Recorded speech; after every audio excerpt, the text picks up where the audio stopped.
Hello everyone, welcome to learn tips. तो आज की इस वीडियो में हम डिस्कस करेंगे हमारे लॉ ऑफ टॉर्ट्स के इम्पोर्टेंट एमसीक्यूज को। तो आइए शुरू करते हैं वीडियो को। देखिए, सबसे पहला जो क्वेश्चन है वो है अ टॉर्ट इज अ, कि टॉर्ट क्या है। क्रिमिनल रॉन्ग भी नहीं है टॉर्ट। टॉर्ट क्या है? सिविल रॉन्ग है। तो आपको ध्यान रखना है जब भी ये क्वेश्चन आए आपके एग्जाम में कि टॉर्ट क्या है। Tort is a civil wrong. Next है which of the following is not related to the tort law. इनमें से कौन सा ऐसा ऑप्शन है जो रिलेट नहीं करता टॉर्ट ऑफ लॉ से। टॉर्ट तो अनकोडिफाई भी है, अनलिक्विडेटेड डैमेजेस भी होते हैं उसमें, पिजन वॉल थ्योरी भी है टॉर्ट में। तो क्या बचा? Criminal law. क्रिमिनल लॉ नहीं आता हमारे लॉ ऑफ टॉर्ट्स में। इस बात का आपको ध्यान रखना है। तो इसका राइट आंसर क्या होगा? क्या चीज रिलेट नहीं करती टॉर्ट लॉ से? Criminal law. तो आपको टिक करना है क्रिमिनल लॉ पे। नेक्स्ट क्वेश्चन देखते हैं। Pigeon hall theory for the law of tort was given by, कि जो पिजन हॉल थ्योरी है वो किसके द्वारा दी गई थी? साल्मन के द्वारा। आपको ध्यान रखना है कि जो पिजन हॉल थ्योरी है हमारी लॉ ऑफ टॉर्ट्स में वो दी गई थी साल्मन के द्वारा। नेक्स्ट है which of the following is not a tort. इनमें से कौन सा टॉर्ट नहीं है? डिफॉर्मेशन तो टॉर्ट है, नेग्लिजेंस भी टॉर्ट है, बट कल्पेबल होमिसाइड टॉर्ट नहीं होता। आपको इस बात का ध्यान रखना है कि जो डिफॉर्मेशन है वो भी हमारे टॉर्ट में आता है, नेग्लिजेंस भी हमारे टॉर्ट में आता है, but culpable homicide is a crime, criminal law है वो क्राइम में आता है। बट वो जो कल्पेबल होमिसाइड है वो हमारा टॉर्ट में नहीं आएगा। तो क्या हुआ? Culpable homicide is not a tort. Next question है हमारा the punishment awarded in the case of tort are. जो पनिशमेंट दी जाती है टॉर्ट के अंदर वो किस तरह दी जाती है, किस तरह की होती है वो punishment? Unliquidated and fine, both A and B जो है इसका राइट आंसर होगा कि अनलिक्विडेटेड होती है और फाइन होता है। ठीक है। नेक्स्ट क्वेश्चन है हमारा which of the following interest are not protected by the law of tort. इनमें से कौन सा ऐसा इंटरेस्ट है जो लॉ ऑफ टॉर्ट के द्वारा प्रोटेक्ट नहीं किया जाता? ऑप्शन फर्स्ट है फिजिकल इंजरी, सेकंड है रेपुटेशन। तो देखिए, फिजिकल इंजरी भी होती है, रेपुटेशन भी होती है, इंजरी टू प्रॉपर्टी। तो क्या बचा? Injury to property. Loss in business due to breach of contract, ये बचा। This is not a right answer. इसमें सिंपली पूछा क्या गया है कि लॉ ऑफ टॉर्ट के द्वारा क्या चीज प्रोटेक्ट नहीं की जाती। तो क्या आएगा हमारा? Loss in business due to breach of contract. Contract की थोड़ी ना बात हो रही है यहाँ पे, तो हमारी टॉर्ट की बात हो रही है। टॉर्ट में तो रेपुटेशन को भी बचाया जा सकता है, प्रोटेक्ट किया जाता है, और इंजरी टू प्रॉपर्टी भी आती है। तो बचा क्या? Business due to in breach of contract, to breach of contract. ठीक है। अब नेक्स्ट क्वेश्चन है हमारा in the case of the trespass to the person which of the following defences will not apply. Trespass to person में कौन से defences apply नहीं हो सकते? तो कौन सा नहीं हो सकता इनमें से?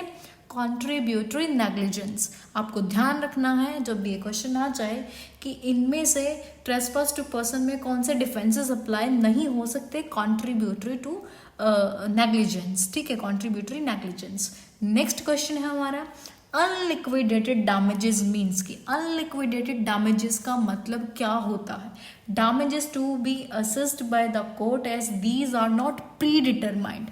जो पहले से डिसाइड, इसका मतलब ये होता है, अनलिक्विडेटेड डैमेजेस का मतलब ये होता है जो पहले से डिसाइडेड नहीं होते हैं, प्री डिटरमाइंड नहीं होते हैं, उन्हें हम अनलिक्विडेटेड डैमेजेस कहते हैं। अब हमारा नेक्स्ट जो क्वेश्चन है वो है in India the states can be held liable for dash functions. देखिए, इंडिया के अंदर स्टेट कौन से फंक्शंस पर लाइबल होती है? कौन से पे होती है? Sovereign, non sovereign, both A and B या नन। किस पे होती है? नॉन सॉवरन पे लाइबल होती है हमारी जो स्टेट होती है। ठीक है। नेक्स्ट है 10th है हमारा MCQ the idea of vicarious liability depends on. Vicarious liability का आइडिया किस पे डिपेंड है? All of the above is the right answer of this question. Respondent superior में क्या है, रिस्पोंडेंट सुपीरियर पे भी वाइकेरियस लायबिलिटी डिपेंडेंट है, क्वासी फेसेट पर एलम फेसेट पर सी पे भी जो हमारी ये वाइकेरियस लायबिलिटी डिपेंडेंट है, और सोशलाइजेशन ऑफ कंपनसेशन पे भी हमारी जो ये लायबिलिटी है ये डिपेंडेंट है। राइट आंसर हो जाएगा all of the above. Next question है हमारा example of vicarious liability are, कि वाइकेरियस लायबिलिटी का एग्जाम्पल क्या है इन सारे ऑप्शंस में से। Principal and agent, husband and wife, master and servant, या बोथ ए एंड सी। तो देखिए इसका आंसर क्या होगा, प्रिंसिपल एंड एजेंट तो डेफिनेटली है, मास्टर एंड सर्वेंट भी होगा, बचा क्या husband and wife. Husband and wife का जो है इसमें वाइकेरियस लायबिलिटी नहीं होती है, तो इसका राइट आंसर आएगा बोथ ए एंड सी, क्योंकि प्रिंसिपल एंड एजेंट भी होता है एंड मास्टर एंड सर्वेंट भी होता है। तो इसका राइट आंसर होगा हमारा डी ऑप्शन पे आपको टिक करना है। नेक्स्ट जो क्वेश्चन है वो है हमारा स्ट्रिक्ट लायबिलिटी अराइजेस व्हेन, कि स्ट्रिक्ट लायबिलिटी कब अराइज होती है। Strict liability you know defendant के पास से कुछ एस्केप हो जाता है, उसे हम स्ट्रिक्ट लायबिलिटी बोलते हैं। आपको अगर आपने स्ट्रिक्ट लायबिलिटी और एब्सोल्यूट लायबिलिटी की अगर आपने वीडियो नहीं देखी है तो आपको डिस्क्रिप्शन बॉक्स में वीडियो मिल जाएगी, वीडियो का लिंक, आप वहाँ से जाकर इनके बीच का डिफरेंस जान सकते हैं। Strict liability and absolute liability क्या होते हैं विद केस लॉज, ठीक है। तो स्ट्रिक्ट लायबिलिटी बेसिकली अराइज कब होती है, ये क्वेश्चन में पूछा गया है। तो आंसर क्या होगा, आंसर होगा इसका सी, कि डिफेंडेंट की गलती नहीं है और प्लांटिफ को नुकसान हुआ है, तो आपको सी ऑप्शंस पर टिक करना है। तो स्ट्रिक्ट लायबिलिटी अराइज हो जाती है इस केस में। और स्ट्रिक्ट लायबिलिटी आई कहाँ से है, ये चीज़ भी आपको ध्यान रखनी है। रिलायंस वर्सेस फ्लैचर के केस से आपकी स्ट्रिक्ट लायबिलिटी आई है, ये केस जो है बहुत ही इंपॉर्टेंट है, आपको ध्यान रखना है। नेक्स्ट क्वेश्चन है हमारा types of judicial remedies are available to the plaintiff in action of tort include, कौन कौन से जुडिशियल रेमेडीज कहलाती हैं। डैमेजेस एंड कंपनसेशन, बी है इंजंक्शन, सी है specific restitution of property and D है ऑल ऑफ द अबव। तो कौन सा आंसर इसमें से राइट होगा, ऑल ऑफ द अबव, क्योंकि डैमेजेस एंड कंपनसेशन भी होते हैं जुडिशियल रेमेडीज में, इंजंक्शंस भी होते हैं, स्पेसिफिक रेस्टिट्यूशन ऑफ प्रॉपर्टी भी होती है। तो आपको डी ऑप्शंस पर यहाँ पर टिक करना है। तो चलिए अब हम नेक्स्ट क्वेश्चन देखते हैं। Any person can be sued for tort in India accept, India में किसी भी व्यक्ति को हम लॉकआउट के लिए सजा दे सकते हैं, एक्सेप्ट मतलब किसे नहीं दे सकते। यहाँ पे एक्सेप्ट वर्ड आया है पीछे, नेगेटिव क्वेश्चन है, तो किसे नहीं दे सकते, फॉरेन सॉवरन बिल्कुल दे सकते हैं, इन्फेंट मतलब शिशु को नहीं दे सकते हम सजा हमारे इंडिया में, इन्फेंट, ठीक है, इन्फेंसी। नेक्स्ट है हमारा स्टेट, इसको भी दे सकते हैं, पब्लिक ऑफिशियल्स को भी दे सकते हैं, तो यहाँ पर राइट आंसर होगा हमारा बी ऑप्शंस पर आपको टिक करना है, इन्फेंट, ठीक है। नेक्स्ट क्वेश्चन है हमारा the word tort has been picked up from, कि जो टॉट वर्ड है वो हमने कहाँ से लिया है।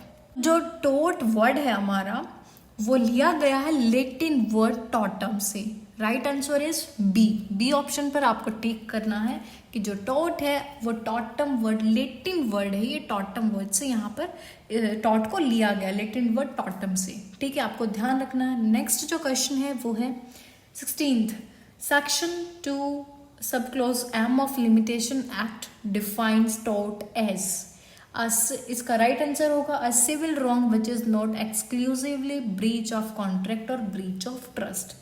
नेक्स्ट क्वेश्चन है हमारा law of tort has developed mainly, दो जो लॉ ऑफ टॉर्ट है वो मेनली किससे डेवलप होता है, जुडिशियल डिसीजन से। आपको ध्यान रखना है कि जो लॉ ऑफ टॉर्ट है वो मेनली किससे डेवलप्ड होता है, जुडिशियल डिसीजन के, जुडिशियल डिसीजंस होते हैं।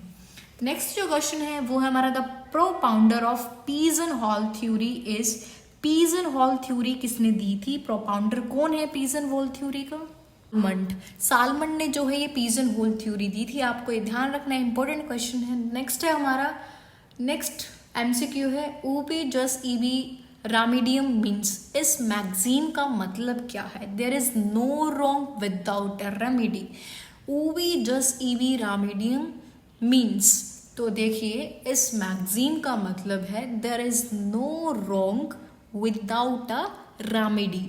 नेक्स्ट जो क्वेश्चन है वो है the maxim injurious sine damno has been explained in. Injurious sine damno किस केस में एक्सप्लेन की गई है, ये क्वेश्चन यहाँ पर है, इसका आंसर आपको देना है। तो किस केस में एक्सप्लेन की गई है, SB versus white, important case है ये। नेक्स्ट है हमारा लायबिलिटी इन टॉर्ट डिपेंड्स अपॉन। जो लायबिलिटी होती है टॉर्ट के अंदर वो किस पे डिपेंड करती है, इन्फ्रिंजमेंट ऑफ लीगल राइट। आपको ध्यान रखना है कि जो टॉर्ट में लायबिलिटी, टॉर्ट के अंदर जो लायबिलिटी होती है वो डिपेंड करती है इन्फ्रिंजमेंट ऑफ लीगल राइट्स की। किसी भी पर्सन के जो राइट है वो वॉयलेशन होना जरूरी होता है, इन्फ्रिंजमेंट, वॉयलेशन, ठीक है। नेक्स्ट क्वेश्चन हमारा इन ब्रीच ऑफ कॉन्ट्रैक्ट डैमेजेस में बी। ब्रीच ऑफ कॉन्ट्रैक्ट में डैमेजेस कैसे होते हैं, अनलिक्विडेटेड, नो लिक्विडेटेड डैमेजेस होते हैं। ब्रीच ऑफ कॉन्ट्रैक्ट में डैमेजेस हमारे लिक्विडेटेड डैमेजेस होते हैं, आपको ध्यान रखना। नेक्स्ट जो क्वेश्चन है वो है ग्लस्टर ग्रामर स्कूल केस किस उसमें एक्सप्लेन किया गया है, कौन सी वो maxim, damnum sine injuria. Right answer is damnum sine injuria. Gloucester grammar school case जो है एक्सप्लेन किया गया है इसमें। नेक्स्ट जो क्वेश्चन है वो है malice in law means. Malice in law का मतलब क्या होता है, रॉन्गफुल एक्ट डन इंटेंशनली, कि कोई भी रॉन्गफुल एक्ट किया गया होगा इंटेंशनली, ठीक है। कि अगर कोई इंटेंशनली कोई रॉन्गफुल एक्ट किया गया उसे मैलिस इन लॉ बोलेंगे, ठीक है।